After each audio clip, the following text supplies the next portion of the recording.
عمرك فكرت الموبايل اللي في ايد ابنك بيأثر عليه ازاي؟ هل هو وسيلة تسلية ولا سبب في مشاكل نفسية وسلوكية من غير ما نحس؟ تعالوا نعرف ايه هي اضرار الموبايل على الاطفال.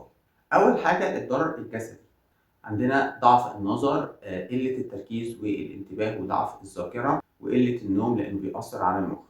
ايه بقى الضرر النفسي والسلوكي؟ العزلة وفقدان التواصل الحقيقي مع الأسرة، المقارنة بالآخرين لما بيشوفوا محتوى على السوشيال ميديا، الإدمان يعني الطفل ما يعرفش يعيش من غير الموبايل. ايه الضرر بقى التعليمي اللي بيسببه الموبايل؟ بيقلل الرغبة في المذاكرة وبيشتت الانتباه والطفل بيفقد قدرته على الحفظ والمتابعة.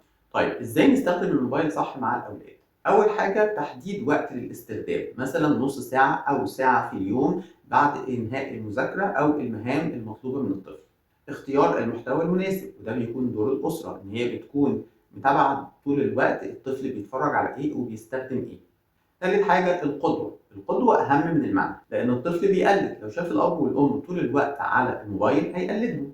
نخلي فيه بقى بدايل حقيقية زي ألعاب حركية، رسم، قراءة، خروج، عمل رياضة. خامس حاجة إن إحنا نستخدم الموبايل في التعليم، مثلا فيديوهات تعليمية أو ألعاب لغوية بتنمي التفكير بدل الترفيه الفارغ.